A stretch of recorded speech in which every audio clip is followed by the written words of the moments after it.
started my Rewe journey last July 18, 2016 when my classmate in college introduced me about the product, which is the Purity Placenta.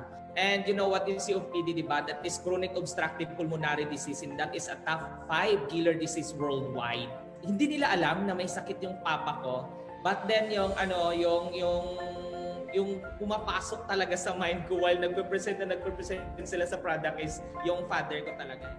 Nagpe-present sila ng product, then after the presentation, doon ako nag-hands up kasi sabi ko mahal po yung product, I can't afford. Kasi yung background ko before Rewe International, I am a faculty in a state college in Davao del Sur, which is PAMAS, and now converted into Davao del Sur State College. So that time, napakarami ko rin pong trabaho, no? So sabi ko, ayaw na, hindi ko yan kaya, mahal, no? Sabi ko, hindi ko yan afford. But then the time nung pauwi ako from Davao City to Digo City, doon na po ako nagmuni-muni sa bus. Kasi sabi ko, yung realization ko, yung between the price of the product and the life of my father.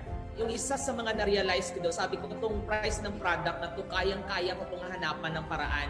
Pero pag yung life ng father ko is nawala, hindi ko na siya maibabalik kahit ilang libo pa yung ipoprovide ko ulit. I've decided after mga 2 or 3 days, so in short, nakakuha ko ng one set talaga. I am so very excited na dalhin yung product from Digo City to Kauran, Ampatuan, Maguindanao kasi nandun yung parents ko. Kasi yung situation ng papa ko, 8 to 10 times a day po siya need mag-nebulize. And 5-step na lamang po yung kaya niyang gawin. Every month nasa hospital kami at dumating sa point na yung papa ko sa St. Louis at sa Tacurong City, nahuhulog na po siya sa kanyang higaan. Pinatay ko yung papa ko, and alam niyo po ba, yung papa ko kailangan niyang gumising 3 or 4 a.m. in the morning para mag-nebulize. And alam niyo ba, after 2 weeks of taking Purity Placenta, gumising siya ng 7 a.m. in the morning nang hindi nakapag-nebulize. Maliit na bagay yun, pero napakalaki na po para sa amin, na nakita namin na may improvement.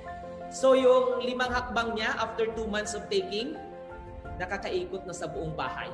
And yung mama ko, na-convince siya doon sa nakitang improvement sa papa ko.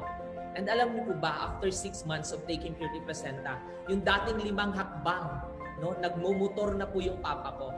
And alam niyo po ba, because of that situation na nangyari sa papa ko, yung mga kababayan namin doon talagang nagtaka kasi nakikita kasi nila yung papa ko before is nasa bahay lang namin, nakaupo lang. No? One time nakita nila nagda-drive na ng motor, kaya medyo marami na rin yung mga taong naniniwala ng product na to. No? Huwag po kayong magdalawang isip na itry po yung product kasi yung amount ng product na to napakaliit na bagay compare doon sa buhay nila.